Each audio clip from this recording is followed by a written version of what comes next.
and unceded territory of the Tongva and Gabrielino tribes and peoples, and I pay my respects to their elders, past, present, and emerging. I also must acknowledge the atrocities currently happening globally, including in Palestine, Ukraine, El Salvador, and elsewhere, including in and by the United States. Thank you. Now let's get started with my presentation, which is on my thesis defense titled The Assessment of In Situ Restoration Techniques for the Upper Intertidal Fucoid Rockweed, Pelviceopsis californica, part of Phaeophyceae, Fucales, in Southern California. And again, thank you so much for everyone for being here on Zoom, everyone. I see you guys. Thank you so much for being here, and my committee members, thank you so much again. So to start, the rocky intertidal zone is at the interface of land and sea. And low tides expose marine organisms to aerial conditions. It's in the area that you might know of as the tide pools. And there are clear zonation patterns based on species tolerances and biotic roles in the intertidal zone. And you can even see clear lines in the intertidal zone. Forgot I had a pointer. You can see clear lines in the intertidal zone here and here where there are zonation patterns between the species. Upper limits of species, so this line for the upper intertidal zone and here for the mid, here for the low, are determined by abiotic conditions like desiccation stress and organisms' ability to deal with aerial conditions such as the sun and wind temperatures. Lower limits of species are determined by biotic factors such as competition, predation, and herbivory. So the intertidal zone is a highly sought after limited real estate space, highly competitive, and organisms have to be able to outcompete with other organisms, hide from predators, and also for photosynthetic organisms, be able to deal with the fact that other organisms want to eat them. Oops, it's not, let's see.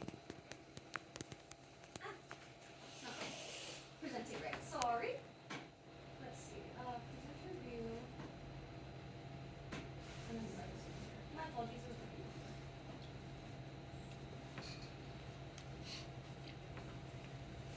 view. Okay, maybe I can't use the clicker. Sorry about that. The clicker skipped ahead. Okay. Okay, so the rocky intertidal zone is a harsh yet diverse ecosystem. And organisms here are affected by a litany of stressors, including to start with wave action. So there's more wave force than any other marine environment in the intertidal zone. As anyone who's been in the ocean can attest to, getting thrown around by the heavy water. Water is heavy, and organisms in the intertidal zone have to deal with that. Air and sea temperatures, so air temperatures being more highly variable than sea temperatures, but organisms still have to deal with both air and sea temperatures, which again, sea temperatures less variable, but even the fact that they have to deal with both and they might be different, high variation there. Desiccation stress, so as we mentioned, organisms are exposed during low tide and have to overcome stresses from the sun and stresses from wind and air conditions. Organisms here must deal with sedimentation. Sedimentation being how much stuff and sediment is in the water. Also affected by runoff, so we've all been told in Southern California not to go to the beach after it rains because all of the dirt, grime, chemicals and stuff that's all in the roadways and everywhere gets washed away to the ocean, and so the intertidal zone is going to take the brunt of all that dirtiness and grime. Microgeography is a big factor in the intertidal zone, such as slope and substrate type, crevices, cracks, differences in shading throughout the day. Biotic interactions, like I just mentioned, competition, predation, and herbivory are big factors here. Human activity is a big factor in the intertidal zone, where trampling is a big deal in the intertidal zone of human stepping on organisms, dumping, and any take or capture, any negative ecological interactions done by humans. And also climate change is something that affects the intertidal zone, so tidal change including sea level rise, acidification, increasing sea temperatures, all of that kind of stuff is going to affect organisms here in the intertidal zone. And so we take a look at a litany of stressors. Now let's take a look at a litany of organisms. So you might find sea anemone, Anthopleurosola in the tide pools, which Sandra over here is researching for her thesis. You might find a giant keyhole limpet, Megathera crenulata, with some balanus and balanus barnacles on top. You might be lucky and find a kind of spooky looking red-eyed octopus, oh my gosh, and a Pisaster sea star, all surrounded by red algae.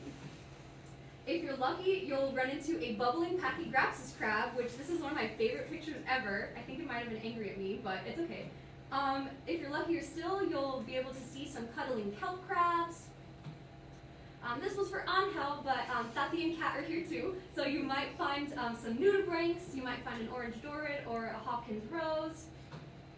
You might get lucky and you might be handed a giant California sea herb by Jay and it just plops in your hand and you don't know what to do with it. That's what this guy is. And you might stumble upon some fish, but fish are boring, so we don't actually study them. The Sculpin photo credit is to credit to the National Park Service, and all other photos are my own. Sorry, Jeremy.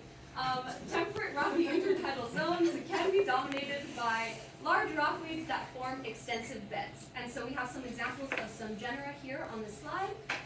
Whether it's the genus Fucus, which is found worldwide, Ascophyllum up here in the top right, which is found in North America and in Europe, Sylvicia, which is found from up in British Columbia to Punta Baja in Baja, California, and Polychiopsis, which is found from Southern California to Mexico. Continuing with this idea that rocky intertidal zones can be dominated by rockweeds, this here on the left is Fucus, and this on the right is Ascophyllum. And so these are the organisms that form these extensive beds, and which you might just, ignore if you're in the intertidal zone, or this might just be like dirt and grime to you, but this is what our lab is all about. Rockweeds are highly productive and contribute to the food web either through direct consumption, and organisms eat the organisms, or through the detrital pathway. And as we mentioned, organisms get tossed around in the intertidal zone, and so there will be natural shedding and decay, decomposition over time. Pieces of the thalli will get knocked into the waterway and be eaten that way. Rockweeds are also good at sequestering nutrients like nitrogen and carbon, and therefore they're good cyclers of nutrients. And they actually contain biostimulants, which are microorganisms and organic and phenolic compounds, which help to increase the absorption of nutrients. And because they're so good at uptaking nutrients and things out of the water column, they help to maintain water quality where they are prevalent. And they're also really economically valuable. So they're harvested in some regions, and in other regions they harbor important fishery species. And just to put that into perspective, in Maine alone, there's an estimated $20 million a year market for Ascophyllum and its related products. And that only includes food and feed additives and does not account for the cost of fish, which might be using the rockweeds as habitat. And then the global alginate market was projected to be about $750 million as of 2022, and was expected to only go up in the next coming years as we think of more applications and more fertilizers are needed as climate change gets worse and agriculture gets worse, intense. Rockweeds are canopy-forming foundation species and also autogenic ecosystem engineers. So by being canopy-forming foundation species, they form a canopy, which creates the structure that other organisms depend on for the habitat. So other examples would be coral reefs. Coral reefs are the organism themselves, but coral reefs are also a habitat that other organisms depend on to feed, to hide, to live, etc. And then autogenic ecosystem engineer, autogenic, auto-self, genic generated, and ecosystem engineer refers to their ability to modify physical factors. So another example would be pine trees or corals, right, where they are modifying physical factors and allowing for hiding places and places to feed. Another example would even be beavers. They're able to modify physical conditions the way they want them to. But rockweeds are able to ameliorate desiccation and thermal stress during low tide. So we take a look here at this image in the upper left. This is an image of Sylvicia during low tide, where seen here on the outside, Sylvicia is kind of getting dry, kind of getting caked on the top. You can touch it and it feels dry. But when you lift the canopy underneath, you can see that it's still damp. And this is where organisms are going to take shelter during low tide.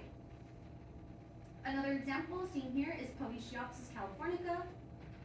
And when you lift it during low tide, you can see that there are some tegula snails, maybe a littorine snail, taking shelter beneath the thalli. So outside of it, a lot drier, hotter, and then there are organisms that are taking shelter. You can even see it's kind of damper and even moister underneath than it was on the outside. They're also nursery and feeding grounds for larval fish and other organisms, as we mentioned, but seen here in an example. And because of all of these important ecosystem services, rockweeds are often used as indicators of community health and stability. And therefore, they are a high priority for conservation in restoration biology. And that finally brings me to my study subject, Pelvichiopsis californica. Pelvichiopsis californica is a part of kingdom Chromista, which includes our protists, phylum Ochrophyta, which includes our diatoms, dinoflagellates, and brown algae, class Phaeophyceae, which includes our brown algae, Fucales, which includes our sargassums and our rockweeds, family Fucaceae, which includes our rockweeds, and the species name is Pelvichiopsis californica, which was named in 2017, so not that long ago. It was formerly known as Hesperophycus harbianus, which was named in 1910, and Hesperophycus californicus, which was named in 1990. And it's also known by some as the olive rockweed. I also saw it called the California rockweed, but that was by a European paper, so I'm not sure if we call it that here, but other people call it California rockweed. Pelvichiopsis californica is found in a narrow band in the high intertidal zone from Monterey Bay, California, up here to Punta Inujia in Baja California, Mexico. And it is patchy in distribution along its range, and also within the sites where it is present, it is patchy.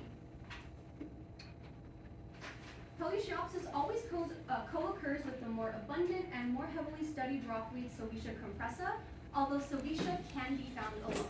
And taking a look at these images here, there is distinct zonation of the two species, with Pelvichiopsis californica sitting just above the upper zonal limit of Sovicia. And just observationally, I've seen them kind of overlap, where Sovicia is maybe a little higher or lower than P-Cal. And so, as a reminder, this zone right here is where competition is happening between the two species. Sovicia can move as high up as it can deal with abiotic stresses, and Pelvichiopsis can only move as high in the intertidal zone as it can deal with abiotic stress. Shown here in this image as well, where P-Cal is seen at the right of the image and the top, and then Sovicia is here on the left of the image. Pelvichiopsis californica is olive green to brown green, so that's where it gets its olive rockweed name. And it has typically dichotomous branching, so there's a point where the branches split, but it's also been shown to have irregular branching, and I've observed it to have irregular branching as well. It's 6 to 50 centimeters in valli length, and it has 2 rows of white hairs called cryptostomata, and besides its olive green coloration, these white hairs are its characteristic trait. The receptacles of the plants, which are just the terminal apices, or the end of the branch, swell with what's called conceptacles. Essentially, conceptacles house reproductive structures during reproductive times. So if you take a look at this image, this branch over here where it's kind of flatter, there's a little bit of bumps, but a little flatter, right? Less reproductive than if it's really swollen, that's how you know it's really reproductive. It has a lot of those conceptacles swollen within the receptacles. Now let's go ahead and take a look at general Fucales life history of Fucales, but also Pelvichiopsis californica.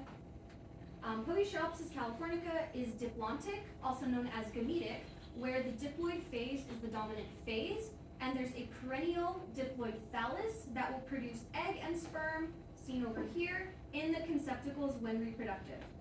So taking a look at this conceptacle right here, conceptacles are monoecious, and male and female structures are housed together. And you can see here there's an oogonium, which will produce eggs, one functional egg with one functional nucleus, and antheridia, which will produce many sperm. And then that will be released off into the intertidal zone in hopes that fusion will occur. And then the process of this fusion occurring to form a germling, and that germling forming rhizoids and hairs, undergoing mitosis to become its own reproductive adult, and forming conceptacles and oogonium and antheridia of its own. That process takes anywhere from 6 to 12 months. And the lifespan is currently unknown for PCAL, but it's approximated at 2 to 5 years and is likely shorter than the Poecia lifespan. Poeciopsis has short dispersal distances typical of rockweeds, and recruits typically occur within 1 meter of the parent plant. So taking a look at this image, we're looking at, on the x-axis is date, and on the y-axis is percentage. And this graph is showing us that receptacles are reproductive year-round, but are most fertile, and there are the most conceptacles present in summer to fall. So if we take a look here, the darker green color shows us that many receptacles were present out of the percentage of plots, because this is out of 100%. The middle green coloration is some receptacles were reproductive, and the lightest green color, almost whitish, was no receptacles were reproductive. And this is showing that there are peaks in many receptacles being present on individuals from about July to November. We see maybe a lot, or some springtime, and then again there are the peaks in summertime and fall time. And also, just to point out that it is minimal recruitment year-round, but those peaks are evident. There are also episodic high levels of recruitment with peaks in late summer and early fall, matching the peaks in swollen receptacles present. So this is also July to November here, where we can see the peak occurred during summertime, and then some recruitment occurred during the year, or during the spring, and then summer and fall is when the peaks of recruitment occurred. And you can see a little baby recruits here. Similar to other rockweeds, Poeciopsis californica canopy is an ecosystem engineer. Fales and Smith in 2022 found that Poeciopsis californica significantly alters the subcanopy community composition towards having more invertebrates and more perennial algae. So if we take a look at these images here, and if we were to lift up the thallus of PCAL, you can see that there's less bare space and more perennial algae. Perennial meaning it's not just going to die off after 1 year, it's going to keep coming back. And again, with this image, if we were to lift up the canopy, we can see that there are perennial algae, not too much bare space, and we can see some limpets, invertebrates taking shelter underneath the thalli. Like many rockweeds worldwide, Poeciopsis californica populations have been declining over the past several decades. And this here is a graph showing annual long-term monitoring on Channel Islands and in Central California, and these graphs reveal a pattern. So taking a look here on this graph is from 1997 to 2015, yay, and mean P californica cover on the y-axis, and it shows that regardless of the site, there has been a decline in Poeciopsis californica cover, with some sites not seeing any recovery, and some sites maybe seeing a little, like this site, maybe slightly more than previously, but in general, over time, has seen declines regardless of site. Again, that being on the mainland of Southern California and Channel Islands.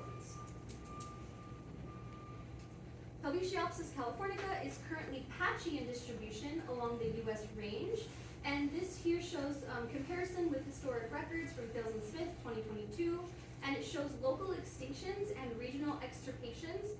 For example, there have been extinctions in LA and in San Diego County, where these black X's are referring to absences where there was no historic record of PCAL being there.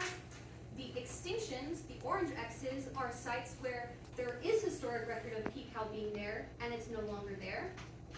And then all throughout scattered, we see some blue dots meaning it's present and green dots meaning it's persistent. And so to point out that it is patchy, right? So we see it in Monterey, it's present, but also some extinctions, maybe some presences, some absences, some extinctions, absences. Then there are the extinctions in LA and San Diego. And that leaves us with Orange County being the sole mainland population of P. californica being present. And then PCAL is also on Channel Islands and in Catalina Islands. Now to shift gears a little bit and talk about restoration. Active restoration can help declining populations recover and persist as seen in terrestrial and to a lesser degree the marine habitat, but rocky restoration in rocky intertidal zones is particularly uncommon and is more in its infancy. Given the ecological importance of, the observed declines of, and the patchy distribution of Pelvisteopsis californica, this species is a prime candidate for restoration efforts. However, restoration techniques have to be examined first prior to larger scale implementation of these methods. Experimental restoration in the past has revealed that rockweed restoration can be successful using certain techniques. So experimental restoration of Sovicia in 2010 and 2020 examined transplanting both juvenile and adult individuals and trying to seed for recruits that way. Factors affecting success such as having a canopy presence, rock orientation, so whether the organisms were transplanted on horizontal or vertical slopes. Grazers, so in this image is showing the orange paint is an anti-fouling paint where it's meant to deter herbivory. And they investigated density, where they investigated the effect of transplanting in lower and at higher densities. They recommended transplanting reproductive adults in high densities on north-facing slopes and on vertically sloped substrates. They also recommended transplanting reproductive adults because there was quick recruitment, which increased under a more dense transplant canopy, and vertical orientation protected rockweeds from stresses like desiccation and also trampling, because humans can't really step on a vertical surface, but they can trample on horizontal surfaces. And again, this research was done by Whitaker, Smith, and Murray in 2010, and Chomsky in 2020. So this previous restoration work with Sovicia led to a large, multi-scale, multi-institutional grant from the Ocean Protection Council for larger scale restoration. This grant was in coalition with Cal Poly Pomona, UC Santa Cruz, UC Santa Barbara, and UCLA. And experimental methodologies that were highly effective in the field, experimentally, were highly variable in the field, with failures occurring on both the mainland at Sunset Cliffs and in Channel Islands. These site failures for Sovicia were due to there being no presence of Sovicia at the restoration site, so therefore the researchers didn't have a reference point and they were essentially guessing where to place Sovicia. And in this project, the Sovicia project, survival ranged from 0 to 45% after 1 year, with an average survival of 34%, and 0 to 38% following 2 years after restoration, with an average of 13% survival 2 years after restoration. So now that brings me to my research goal. I wanted to experimentally examine methods and factors similar to those that were examined with Sovicia for effective restoration for Pelvisteopsis californica. I wanted to outplant live material collected from a healthy donor population with 3 tested factors: substrate orientation, density, and also transplant size. And I expected in the end that larger initial size, larger density, and vertical surfaces would be factors that are more conducive for survival and recruitment. I also wanted to transplant reproductive branches only with 1 tested factor, substrate orientation, and I expected some recruitment from this experiment. And I wanted to test the induction of egg and sperm spawning, and I expected some but minimal recruitment from this experiment. Now to talk about my methods. Work was conducted at Cameo Shores in Newport Beach, California, and this is my research site where you can see there is a population present in patches. And so just also for reference, right, say this is my site right here, and there's a healthy population present, and it's kind of patchy where it is, and you won't find another population maybe like 1,000, 2,000 feet away, would you say, how far away they are? So at this site, even though it is present, there are abundant patches, it is patchy, and populations are far between each other. And experimental transplants were transplanted within the site in order to minimize any among-site differences. And the conditions that the donor population felt were the same conditions that the experimental transplants felt. And here's a little star showing where my site is, here and here at Kamloops Shores. Here's just an image showing what the site kind of looks like, where again you can see that there's some peak cow present, but in patches, right? So peak cow present here, and then patchy, and then you might see a really healthy population like here, and then you won't see it again for maybe 1,000 or 2,000 feet. My methods for transplanting, we chipped pieces of rock with Pelviopsis californica attached using a hammer and chisel. You can see me doing it there for the Sylvetia restoration project, but it's the same methods for this project. And we epoxied them to the rocky substrate using Z-spar, seen here, where Z-spar is a marine epoxy within established plots that were 30 by 30 centimeters in size. I wanted to examine the effect of starting size on success, and so I assigned small individuals as being 0 to 29 touches at the start, and large individuals as being 30 plus touches at the start of the experiment. And I wanted to examine if that had any effect on the survival. I wanted to examine substrate orientation, and I transplanted vertical and horizontal on vertical and on horizontal surfaces. Seen here, where you can kind of see them dripping down, and seen here, where it's flat on a horizontal surface. And I wanted to transplant either 1 or 3 individuals within plots to determine if plant density makes a difference, and if you can get away with only transplanting 1 individual in the plot, it's easier, it's more effective, but maybe wanted to investigate if you needed a higher density. To measure success, they were measured based on survival of individuals, recruitment of new individuals in plots, and growth of individuals, and they were assessed approximately monthly for 1 year from October 2023 to November 2024. To measure survival, individuals within fixed plots were followed over time for survival and marked as present or absent, and recruits were counted in plots. And then for growth, the biomass was estimated using a point intercept touches method, which is an effective method for estimating biomass of plants that grow in bushiness and width rather than just in length. If it grew just in length, then it would make sense to measure just the length. However, since p-cal gets bushier, this allows us to realistically get an estimate of the mass without being destructive and still being rather accurate. Where on this graph we can see the number of touches is on the x-axis and dry weight is on the y-axis, and Fields in 2019 displayed that the number of touches is highly related to the biomass of the plant.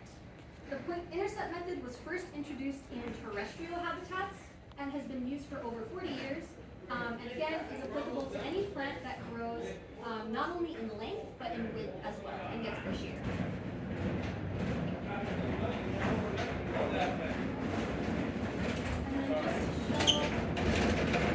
Just to show how the point intercept method looks in the field. So the materials that you'll need a clicker to keep track of how many touches you have. You'll need a quadrat with 100 intersection points, which you can make by putting yarn or string, and you'll also need a straight rod. So essentially, at each intersection point, first you have to place the grid point on the plant, and then at each intersection point where the straight rod comes in contact with the plant, you will count how many touches or how many times it comes into contact. So say here I see the p-cal individuals touching the straight rod 5 times, so I count that on my clicker, and I go down to the next intersection point and maybe I see it's connecting there 8 times, and you go down the whole plant, maybe I see another 8 times, and I click more, I see maybe 10 times there, and I see however many times the total number of touches is again related to its biomass. For my branch transplants methods, I attached reproductive branches to fixed bolts, 9 on vertical slopes and 9 on horizontal slopes, and I replaced missing branches within the first 3 weeks, and I monitored for survival and recruitment for 12 weeks. And then for the egg and sperm release, I utilized photoperiodism, where alternations between light and dark can induce certain physiological reactions in plants, and in rockweed's case, alternation between light and dark induces egg and sperm release. And I poured new saline solution over plots 30 by 30 centimeters, 30 by 30 centimeters every week for 8 weeks, and I monitored for recruitment. Now let's get into my results. So here on this graph, with date on the x-axis and survival on the y-axis, and the lighter turquoise color is the experimental group, and the darker green color on top is the control group. And you can see that there was a difference in survival from the experimental and the control groups, with the experimental group having only 4.2% survival in the end, compared to 54.2% survival for the control group, which was still much lower than we were expecting.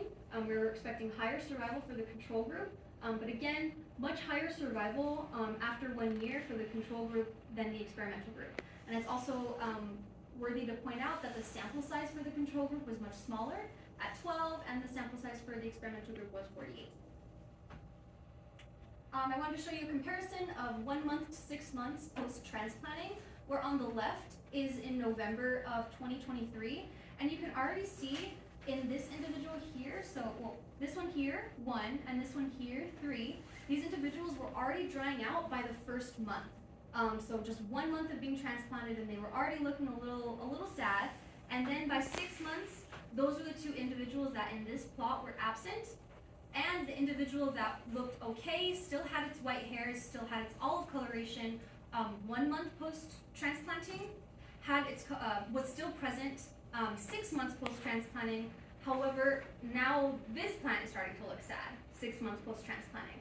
And so again, to look at more examples, 6 months post-transplanting, where these are the individuals that are accounting for the approximately 30% survival that we saw at the 6-month mark. And so it shows us that even though we had 30% survival at this point, the individuals for the most part were looking sad, close to mortality, drying out. You couldn't really see any white hairs, you couldn't see the olive coloration, and so this is what a majority of that 30% looked like. Some of the plots, however, at the 6-month mark looked okay. Like these, this one is looks like it's approaching 100% reproductive. This one here is maybe like half or so reproductive, approaching. And again, 6 months after transplanting was in April, where if we're expecting to see the peaks in reproductivity in summertime, July, well, these individuals are already looking really, really happy and really, really reproductive. So high variation was witnessed in even the 30% of the surviving individuals at the 6-month mark. Continuing with the survival of transplants, where here we're looking at a facet of all the combinations of horizontal and vertical and 1 and 3 density, and also for plot type, having control and experimental being the same colors as before. And now the control plot sample size is 3 and the experimental sample size is 12. And we can see that regardless of the factors for the experimental group, there wasn't really a difference. And for the control group, there was really only a difference with the higher density control group having significantly more survival than the 1 survival group. And we'll go ahead and take a look at them in more detail now, zoomed in. So taking a look here, where on the x-axis is date, on the y-axis is survival, and we are just looking at the factor of horizontal and vertical, so slope angle. And there's not really a difference between horizontal and vertical for the controls and for the experimentals. Like the experimental groups are similar to each other, the control groups are similar to each other, and the one difference between the 2 groups is just that the control group had significantly higher survival than the experimental group. Taking a look here at density, where for the experimental group, again, there was no difference, taking a look at the factor of density, but for the control group, there was a difference. And even though we expected there to be a difference, because for the 3 density, it can be month by month, 3 out of 3 individuals, 2 out of 3 individuals, 1 out of 3, or 0 out of 3. So to investigate or to try to be equal to the 1 density, since the 1 density can only be 1 or 0, this graph is looking at 1 out of 3 present at the time in this plot being an absence. So we counted 3 out of 3 and 2 out of 3 as the plot was still okay, had survival, and we counted 1 out of 3 and 0 out of 3 as being not present as an absence. And so we can see that for the control group, the higher density did have higher survival than the experimental group. However, due to the small sample size, it's also noted that during the summertime is where we saw all of our control small individuals, so it happened over 3 months, control small individuals were absent during this summer period. Taking a look at, again, date on the x-axis and survival on the y-axis, control group on top, experimental group on bottom. Large individuals are on the left and small individuals are on the right. And we have our sample sizes. It's important to note that for the control small group, which is the group where we saw all of our absences for the control group, the sample size was the smallest out of all the sizes, and that was just due to, in the field, variability. This is what we can get. Large had a sample size of 16, experimental large had a sample size of 32, and experimental small sample size of 64. And so again, we can see that for the control group, the larger individuals actually had a higher chance of survival than the smaller individuals, which is interesting to note. Taking a look here at the change in size of transplants over time, so we're taking a look at all of the touches data, and essentially this graph tells the story that there were many stories. So some of the individuals maybe started at a bigger size and then dropped in size before disappearing. Some individuals maybe grew in size and shrunk before disappearing. Some individuals just grew before disappearing. Some only shrunk before being absent. Some displayed signs of drying out and kind of becoming more sad. And some just, from 1 month to another, I just couldn't find them, right? So this graph is telling us lots of different things are happening. High variability in the intertidal zone essentially is what we witnessed. To finally take a look at recruitment over time, where on the x-axis is the month and the y-axis is the recruits per plot, where I standardized the number of recruits by the sample size because the experimental group had so many more plots of sample size of 48 than the controls sample size of 12. But regardless of the experimental group having much more plots, there was significantly more recruitment in the control group than in the experimental group. Out of 18 reproductive branch plots, 1 plot, 5.6%, saw recruitment over 12 weeks. And for the, and also to show the pictures, because I was so proud of this is the branch here, and here's the little baby, one baby, and here's the second little baby. So those are the little babies from the branches. And then the egg and sperm induction did not yield any recruitment over an 8-week period. And now to get to my discussion. The 3 methods examined for effective restoration of Peletiopsis californica failed, with no difference among examined factors. The use of branches and seeding also, however, failed previously for Sylvetia. So I was actually expecting to have better success in P. californica because there's higher expected and more seasonal reproduction for my species than Sylvetia. However, the use of outplants was successful for Sylvetia and was not successful in my experiment. So that begs the question, why was there a difference? So potential reasons for failure include the transplant method of chipping natural rock pieces with individuals attached. However, this was unlikely given the slow decline that we saw of the experimental group, and also only 2% of the Z-spar became dislodged throughout the entire experiment. So site variation could have been a potential reason, which was the reason for failure for Sylvetia. Sylvetia's success varied because of the site, especially when researchers had to guess where to outplant when there was no natural population. However, this is unlikely applicable here since I was transplanting back into the donor population. It was experiencing the same conditions that the donor population was experiencing, so there shouldn't have been any site variation that caused the failure. However, there's a potential that these were gaps and patches for a reason.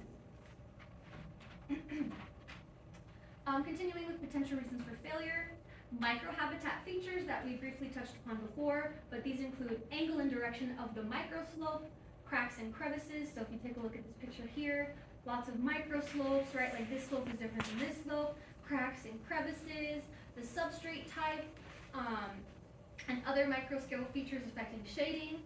So to go back to the idea of substrate type, observationally, when we were all in the field, we would either have a really hard time chipping and we wouldn't be able to chip because it was just impossible, and you can spend 20 minutes and you would make like a little baby dent and nothing would happen, or it was the complete opposite and we would go to chip something and then it would just kind of crumble. So high variation in the substrate that was present here from observations. And researchers have also found that microhabitat features can delineate where species are found in areas as small as like less than a meter. And this has been found for reptiles in the intertidal zone, even for plants in montane areas. Microhabitat features are amplified for P. californica due to the restricted tidal range in the high intertidal zone, where abiotic conditions are much more harsh than in the middle intertidal zone where Sylvicia is. And also that middle intertidal zone is wider for Sylvicia than it is for P-Cal.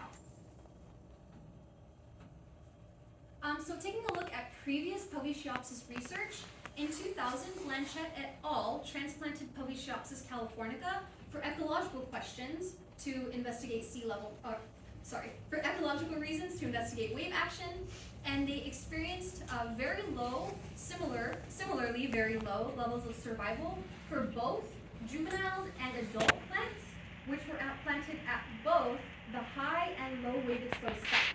So survival was up to 100% for both smaller plants and bigger plants at both types of sites. However, in the same experiment, Sylvicia compressa experienced much higher survival rates of up to 80%.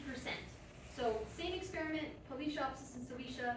Pelviceopsis, pretty much 0% survival, maybe 15% at like one site, and up to 80% for Sylvicia. Same experiment. In 2022, Heyman transplanted Pelviceopsis californica individuals to investigate sea level rise, and Pelviceopsis exhibited slightly elevated survival than was seen in my experiment of about 15 to 30%. However, outplants were placed within the Pelviceopsis bed, not within gaps like in my study. And so this supports the microhabitat hypothesis, and that maybe there were gaps in the Pelviceopsis canopy for a reason. And lastly, gets us to our future directions. Future directions for Pelviceopsis is to investigate other restoration methods, such as the use of polyethylene rope seeding, seen up here on the top, where researchers in 2017 in South Korea utilized this method where you take polyethylene rope, you cut 4 to 9 centimeter long thalli length of individuals. In this case, they used Sylvicia silicosa, and they implanted these branches into the rope, tied it with a rope cable, and anchored them to the intertidal zone. And they found that to be highly effective as a restoration approach. They also compared it to the approach of going out, chipping pieces of rock that already have maybe, they had an estimate of 9 to 20 smaller individuals, so not just one like what we did, but 9 to 20 recruits on there, and they outplanted those natural rocks using marine epoxy. And they did find this to be slightly less effective than the rope, but still some levels of success with this method. And also culturing in lab is another technique where we future research can or should look into growing algal plants up to the juvenile stage in lab and outplanting those. And then also experimenters should transplant within a bed with a full natural canopy to compare if transplanting within a bed is more efficient and effective than transplanting in gaps.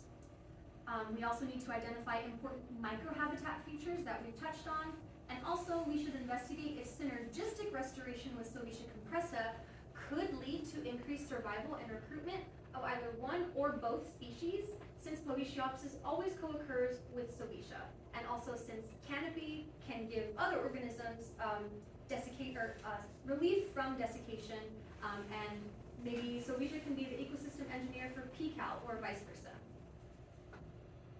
And that brings me to my conclusions. The intertidal zone is a highly variable and stressful location where restoration is still in its infancy. Much still needs to be learned. Despite success for a similar rockweave, failure of restoration approaches for Poeciopsis californica indicates that there may not be a one-size-fits-all for restoration, even among sister taxa. And the previous research that we just discussed are definitely methods that should be looked into further to see if there are potential restoration methods for this species, since it is so ecologically important and is patchy and declining. So I'd like to say a couple thank yous. So thank you to my committee. Today, I guess I get to do my spiel now. Thank you for inviting me to join your committee. And I'm going to try not to cry. I cried when I was practicing. Thank you for inviting me to join your committee. I don't know what I would have been doing these past 4 years. Don't look at me, Jay. I'll be crying. I don't know what I would have been doing these past 4 years. I don't think I would have started scuba diving. I wouldn't have started my job. Oh my gosh, here it comes. Yeah, I have a memory of when I was in your marine botany class and you plopped that sea hair into my hands and I was so confused, but I'm forever grateful that you asked me to join your lab. Thank you to Jeremy for helping me so much with my stats and also for taking me to Hawaii and Panama. And thank you to Dr. Bobich for believing in me since I was an undergrad as well, and for also dealing with me during all the COVID stress. I wanted to thank the Hernandez Thorne and Scott family, which is over there in the back. Also, all my friends are here. My best friend, my boyfriend. Thank you guys for being here. Also to the Hernandez family and the Valdez family. Thank you to the Coastal Ecology Lab. So you guys have made my experience what it is. I wouldn't have been able to do it without you.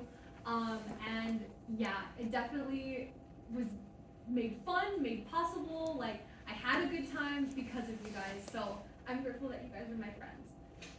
To BioGSA, to all the grad students for being here, thank you guys for being here. I'm so grateful for you guys. And I know after I graduate and I'm not here, I know that we're all still going to be friends. Thank you to the California Ocean Protection Council, Dr. Peter Castro Biodiversity and Evolution Scholarship, the Bureau of Ocean Energy Management, and the multi-agency Rocky Intertidal Network, and also Cal Poly Pomona College of Science faculty and staff. And lastly, I wanted to end with just a little show and tell of my last 4 years here. Yeah, my family, got a lot of pictures with Jay. This one's one of my favorites. I've made him have a peacock beard. It's really hard to see,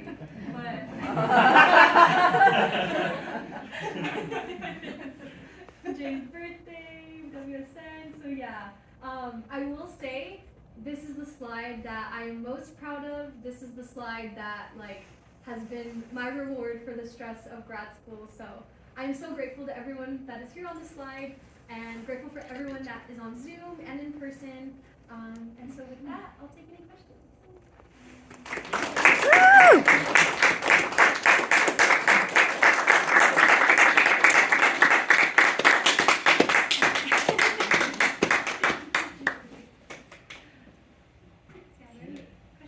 Any questions? Cat and then dad. So why do you have to chip the rock instead of trying to dig as deep as you can into is it the thallus? Yeah, to protect the holdfast. Okay. We don't want to get any rips in the holdfast, so even when we were chipping and and the substrate was really sandy and we would go to chip it, if the holdfast would crack, then that one would have to not be used. Even just when you tear into the holdfast? Yeah, we wouldn't use that one. Dad. You mentioned several times about the gaps in your population and within the intertidal zone, and you mentioned that there were reasons, and I'm curious, what are your speculations for the reasons for those gaps that there was no your animals and plants? From what I'm seeing, observationally, what I believe that it might have something to do with not the slope, but north, south, east, west facing directionality. Is that the word I'm thinking of? Where at different times of day, depending on where the sun is hitting, we would notice, and a lot of the notes for like January and March were sad looking and dry, probably just because during the day as the sun is moving across the sky, there were just maybe where we transplanted it, it was just too harsh in that area where there wasn't enough shading. Do you have any speculation on if it's in a horizontal or a vertical angle of those gaps? There was no difference that I saw in mine, but potentially there is. Like there was a difference for the Solisha project, but because of the failure that we saw, we didn't see a difference for horizontal or vertical.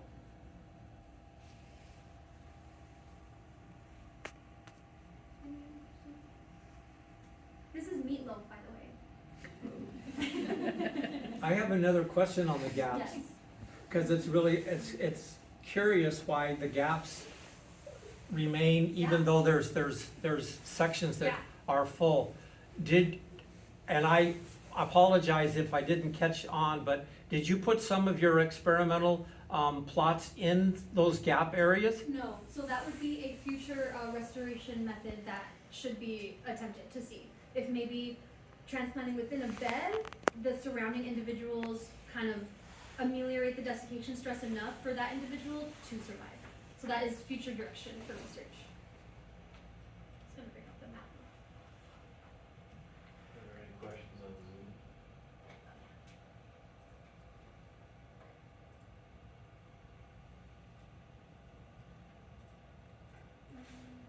No.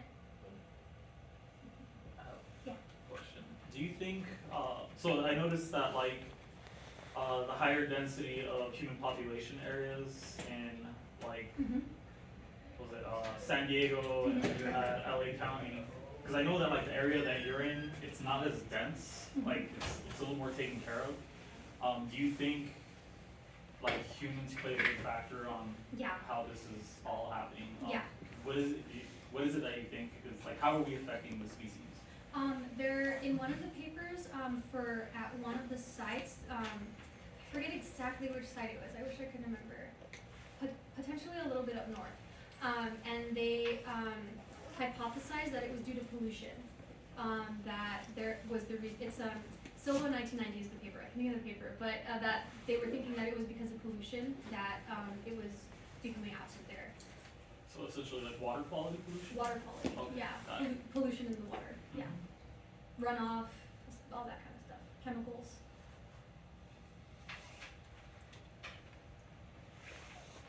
Daddy.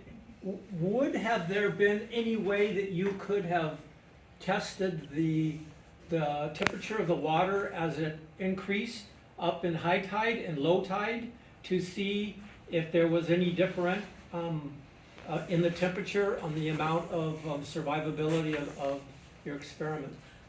We could have, however, since the experimental group was experiencing the same, no matter if there were temperature fluctuations, it was experiencing the same conditions as the control group, it would have made the same effect on both, so it wouldn't have been a factor that we needed to examine.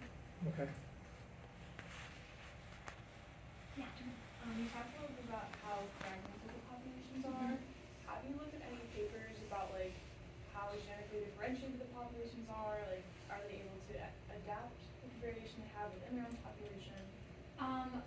I don't know if I was able to find a paper specifically on the genetic information of PCAL. I know for a few Kayleys in general, there's a lot of, like, for example, on Channel Islands, one of the islands is a hybrid of Solisha, and so we would have to do work to see if there's a hybrid of Polychiopsis there too, because there are populations that are there. So genetic work is also a future direction that could be Subspecies, not hybrid. subspecies, not hybrid.